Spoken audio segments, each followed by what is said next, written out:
कक्षा 8वीं की हिंदी की द्वितीय सत्र में हम 12वां लेसन देख रहे हैं, तालियां मारने वालों का सच। इसके लेखक के ज्ञान चतुर्वेदी जी।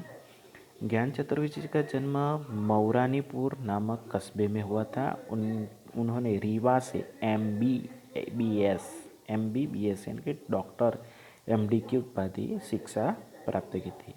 उन्होंने बहुत सारे लिखे। देखो, एक डॉक्टर होते हुए भी उन्हें साहित्य में कितनी रुचि थी और बहुत सारा उन्होंने लिखा। तो ये थोड़ा हास्य व्यंग्य मतलब हंसाने वाला पाठ है। हम देखते हैं कि अंदर क्या है। मुझे एक समारोह में बोलने का निमंत्रण था। निमंत्रण मतलब इनविटेशन, इंग्लिश में कहे तो आमंत्रण। बोलकर बैठा तो कुछ मित्रों ने घेर लिया। बहुत ही सही बोले आप, एक ने कहा। हम तो आपको ही सुनने आए थे। मज़ा बांध दिया साहब ने, एक और ने कहा। खूब खरी खरी सुना दी आपने, एक बोला। चल पड़ी बातें, आप डरते नहीं, सच कह ही डालते हैं, रुकते नहीं। ऐसा ही होना भी चाहिए।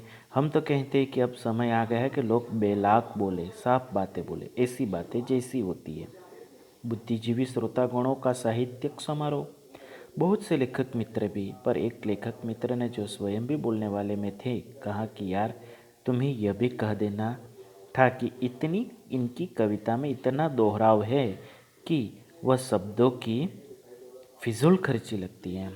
ये यहाँ एक साहित्य सम्मेलन हुआ था, तो हमारे ये डॉक्टर कवि मित्र भी गए थे और उनको वहाँ कुछ बोलने के लिए बोला गया। तो उन्होंने कहा, तो उनके साथ जो नीचे उनके दोस्त लोग बोले थे कि भाई आपने बहुत अच्छा बोला, आपको जो बोलना चाहिए वही बोला, सबको खरी खरी सुना दी, मतलब सबको सुना दिया कि किसी की आप परवाह नहीं करते, जो कहना है सच कहना है तो कह ही देते हैं। ये सारी बातें कह दी। और उनके कवि मित्र के दोहराव यानी कि बार बार रिपीट करना और शब्दों की फिजूल खर्ची मतलब फालतू का खर्च करना है। या तुम कहते ना यार, तुम कहते ना जो हमसे छूट गया वो तुम कह देते हैं। यहाँ लेखक हमारे कह गया कि मैं नहीं कह पाया, वो आपको कह देना चाहिए था। शायद मुझसे छूट गया होगा तो आप बोल दो। हम कहते तो वे बुरा मान जाते और हमसे बुरा ना मानेंगे क्या? तुम्हारी बात और है यार। हम अब लोग तुमसे उम्मीद करते हैं कि तुम तो सच बोलोगे ही। मैं पूछना चाहता हूँ कि हमारी बात और क्यों है, तुम्हारी क्यों नहीं? स्वयं आप साफ क्यों नहीं बोल पाते? आप खुद सच क्यों नहीं लिख पाते? स्पष्ट क्यों नहीं कहते कि आपको क्या गलत लगता है और क्यों? पता है कि गलत है, पता है कि ठीक नहीं हो रहा है, बुरा भी लग रहा है, पर बोलने को राजी नहीं, चाह रहे हैं कि कोई और यही बात कह दे। अभी 50 गलत काम उनसे निकलने हैं, इसलिए कैसे तो विरोध करें। काम के आदमी से पंगा लेना ठीक नहीं, फिर आज काम के न भी हो पर कल तो हो सकते हैं। यहाँ के कहते कि आप क्यों नहीं बोलते, आप क्यों नहीं विरोध करते? आपको पता है कि ये गलत बोल रहा है, ये गलत हो रहा है, ये सही नहीं है, हमें उसका विरोध करना चाहिए, तो आपको बोलना चाहिए। लेकिन कहीं ना कहीं हम इसीलिए नहीं बोलते कि शायद भविष्य में हमें उनसे कोई काम पड़े, यदि हमें कोई काम निकलवाना हो तो बंदा हमारा काम नहीं करेगा, तो इस डर से हम सही सच नहीं बोल सकते। हिंदुस्तान में किस आदमी की कब उचट कर कहाँ लग जाए और कब वह जो कल तक जूतियाँ चटखाता घूमता था जूते चलाने की पोजीशन में पहुंच जाए, पता चलता है क्या? क्या कि हिंदुस्तान में कब क्या हो जाए पता नहीं चलता। कब उचट कर कहाँ उठा कर कहाँ लग जाए, कहीं से छलांग मारकर कहाँ पहुंच जाएगा हमें पता ही नहीं चलता। और कब वह कल तक जो जूतियाँ चटखाता था, मतलब जूतियाँ हमारे पैर पड़ते थे, आज शायद हम पे ही जूते चलाने के पोजीशन में पहुंच गया, तो ऐसा कब कुछ भी हो सकता है, हमें पता ही नहीं चलता। इसीलिए गलत के विरुद्ध न खड़े होंगे और नहीं बोलेंगे। क्या पता कल तक हमारी जो हमारे पैरों में पड़ता था, हमने उनको मार दिया, डटकार दिया, और कल कोई उच्च पोजीशन में चला गया तो शायद वो हमें ही मारने लग जाए, हमारा काम ही नहीं करे। तो इस डर से हम नहीं बोलते हैं। हाँ, चाहेंगे अवश्य कि उनकी बात कोई और बोल दे, उनकी लड़ाई कोई और लड़ दे, मज़ा आ जाए। क्या स्पष्ट बोल दिया आपने, वाह साहब।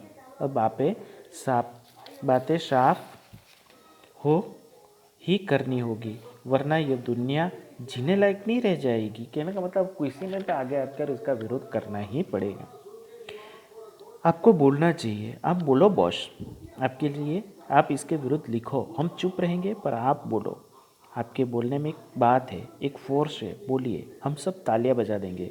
हो सकता है कि कभी न कभी बजा पाए, क्योंकि कभी उन्होंने हमें तालियां पीटते देख लिया तो वे बुरा भी मान सकते हैं। वैसे हम आपकी बातों का हार्दिक समर्थन करते हैं, पर क्या करें, यह हमें भी शायद यही लागू पड़ता है। हम भी वही कहते हैं कि आपको बोलो, आप लिखो, आप सच बोल रहे हो, एक फोर्स है आपके अंदर, बस हम तालियां बजा देंगे, वो भी छुप छुप कर तालियां बजा देंगे, क्योंकि उन्होंने शायद हमें तालियां बजा कर देख लिया तो वो बुरा मान जाएंगे। वे जानते हैं कि गलत हो रहा है पर चुप है। वे गलत को बदलने की बात तो करते हैं, पर शायद उसकी असली इच्छा उस गलत में अपने हिस्से के जुगाड़ की भी है। वे गलत को भी तभी तक गलत मान रहे हैं कि जब तक कि कोई जुगत लगा कर वे स्वयं भी उस गलत में शामिल नहीं हो जाते, तभी चुप है। साथ ही उन्हें भय है कि कहीं वे लोग अपने साथ उनकी जगह आपको ना शामिल कर लें।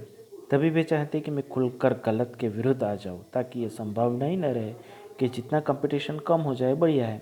सो वे आपके कहें या लिखे पर आपकी पीठ ठोक रहे। पीठ ठोकना मतलब इनका शाबाशी देना। पीठ ठोककर वे सीधे उनकी बैठक में जाएंगी जिनके विरुद्ध आपने बोला।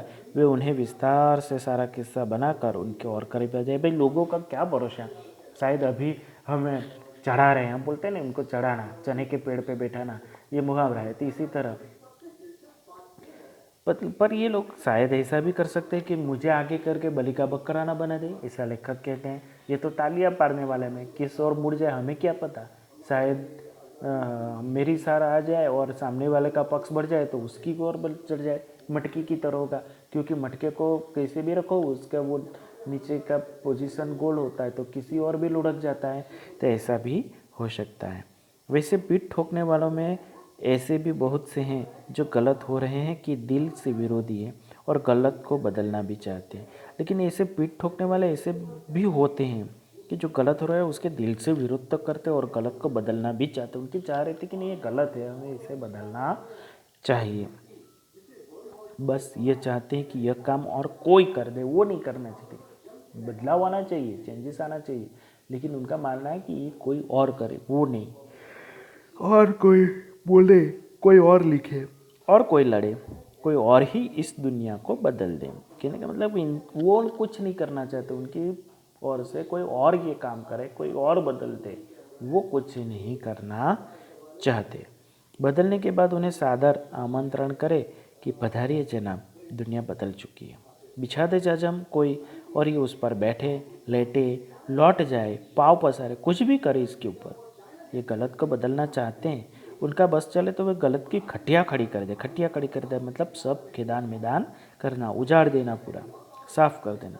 पर करते नहीं, वे दूसरों के जरिए कोशिश करना चाहते हैं। वे चाहते हैं कि खटिया आप खड़ी करें, चलिए कि आप ही खड़ी करें, पर उस तरफ से खटिए में तनिक हाथ भी लगाने का इसरार करेंगे तो वे नहीं पकड़ेंगे। कहने का मतलब वो बोलेंगे कि आप उसकी खटिया खड़ी करो, और वो आप यदि तैयार भी हो जाए खटिया खड़ी करने के लिए और आप इशारों से क्योंकि भाई दूसरी ओर थोड़ा हाथ तो बढ़ाओ, तो वो इसके लिए सीधे इनकार कर लेंगे, हाथ भी नहीं लगाएंगे, चाहेंगे कि आप ही उठाओ और आप ही खड़ी कर दो। इसके बाद पीछे से आकर अकेले में, तब जब खटिया का मालिक न दिख रहा हो, वे आपकी पीठ ठोकेंगे। वाह, सरस काम किया आपने, प्यारे मान गए, क्या तो खटिया खड़ी है आपने। वे वाह वाह करेंगे, वे हृदय से प्रशंसा करेंगे, पर हाथ नहीं देंगे। आप गलत के विरुद्ध खड़े हो जाते हैं, इसके लिए वे मन ही मन आपका सम्मान करेंगे, परंतु बस इतना ही उनमें से उम्मीद करना है कि अपनी तरफ से गलत का विरोध करेंगे या आप साथ आएंगे। यह बात उनके साथ ज्यादती होगी। वे दुनियादारी समझते हैं, पर ज्यादती मतलब ज़बरदस्ती। पर तो परेशानी है कि दुनियादारी समझने वाले लोग वाले कभी भी दुनिया नहीं बदल सकते।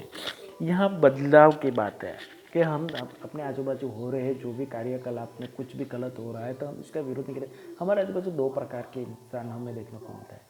एक विरोध करने के लिए आगे आते हैं, कोई क्या करते हैं कि उसका मटका दूसरे के सिर फोड़ देते हैं, मतलब किसी और को बलि का बकरा बनाने के लिए आगे कर देते हैं। तो इस तरह से वो बदलाव तो चाहते हैं कोई लोग, लेकिन वो बदलाव में शामिल होना चाहते हैं लेकिन खुद कुछ करना नहीं चाहते। इनके लिए यहाँ कवि हास्य व्यंग्य में कहते हैं। यह सप्ताह टिप्पणी। श्रोतागण यानी कि सुनने वाला समूह, बुद्धिजीवी यानी कि बौद्धिक, फालतू खर्च, फिजूल खर्च यानी उम्मीद यानी कि आशा, उचट कर यानी कि उड़कर, जुगत यानी युक्ति, उपाय, जुगाड़, कंपटीशन, स्पर्धा। ये मुहावरा है। बेलाग बोलना, बेधड़क बोलना, किसी की से हमें नहीं आता। पंगा लेना, बल की परीक्षा करना। जुतिया खटकना यानी कि व्यर्थ का इधर उधर घूमना। पीठ ठोकना यानी कि शाबाशी देना। खरी खरी सुनाना, भला बुरा कहना, भर्त्सना करना, खटिया खड़ी करना, मरणासन स्थिति में पहुँचा देना, मतलब बहुत बुरा हाल करना। वाहवा करना यानी कि प्रशंसा करना इत्यादि। पीठ ठोकने में भी वही आएंगे। अब देखते हैं हम उसका स्वाध्याय। तो पहले स्वाध्याय में क्या है कि वक्तव्य के बाद लेखक के मित्र ने क्या कहा। वक्तव्य के बाद लेखक के मित्र ने कहा, वाह आपने बहुत अच्छा कहा, खरी खरी सुना दी। लोग सोच बोलने की उम्मीद किससे करते हैं। लोग सच बोलने की उम्मीद दूसरों से करते हैं। कैसे आदमी से उलझना नहीं चाहिए कि जो आदमी वहाँ बैठा हो ऐसे आदमी से उलझना नहीं चाहिए। पीठ ठोकने वालों का बस चले तो क्या क्या कर सकते हैं। पीठ ठोकने वालों का बस चले तो वो आपको आगे कर दूसरों से मिलकर आपकी वहाँ बुराई भी कर सकते हैं। ताली मारने वाला का सच क्या है। ताली मारने वाला कभी भी किसी और लुढ़क सकता है। ये आपको पाठ के अंदर से करना है कि निम्नलिखित प्रश्नों के उत्तर, तो ये आपको पाठ में से मिल जाएगा। ठीक है। हम सही विकल्प देंगे। कैसे लोगों का समारोह था, तो बुद्धिजीवी पढ़े लिखों का समारोह था। बराबर।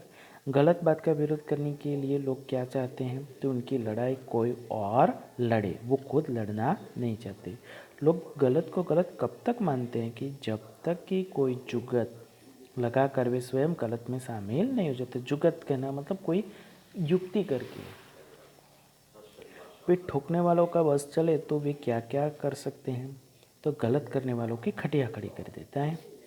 निम्नलिखित मुहावरों से के अर्थ लिखकर वाक्य में प्रयोग कीजिए। पंगा लेना मतलब झगड़ा मोड़ देना। नाहक ने तूने कालिया से पंगा मोड़ लिया। खरी खरी सुनाना, खरी खरी सुनाना तो हम आगे देख के हैं। भला बुरा कहना, बरसना कहना इत्यादि। होमवर्क बराबर न करने से बार बार परेशान करने पर राजेश ने आज उसे खरी खरी सुनाई दी। खटिया कड़ी कर देना मतलब मरणासन की स्थिति में पहुंचा देना, बहुत बुरा हाल करना। बार बार हैरान होने से आज एक ही बार उसकी खटिया खड़ी कर दी। पीठ ठोकना, शाबाशी देना, अच्छा काम करते हुए लोग पीठ ठोकते हैं। विरुद्धार्थी शब्द लिखना है। उम्मीद, नाउम्मीद, राजी, उदासी, लायक, नालायक, डर, हिम्मतवान, सम्मान, अपमान, समर्थन, विरोध। याद आया। उम्मीद का, नाउम्मीद, राजी का, ना उदासी अथवा नाखुशी, लायक का, नालायक, डर का, हिम्मतवान, सम्मान का, अपमान, समर्थन का, विरोध। समानार्थी शब्द है कि कोशिश, कोशिश यानी प्रयत्न, किस्सा, प्रसंग, करीब, नज़दीक, मित्र, दोस्त, समारोह, समूह। आपने कभी किसी की झूठी प्रशंसा की है, क्यों, अपने विचार लिखिए। आप भी लिखना है। ये स्वाध्याय आपको लिखना है। ठीक है। अभी आपको कुछ समझ में नहीं आए तो आप बता देना। जो स्वाध्याय संपदा है वो हम बाद में देखेंगे।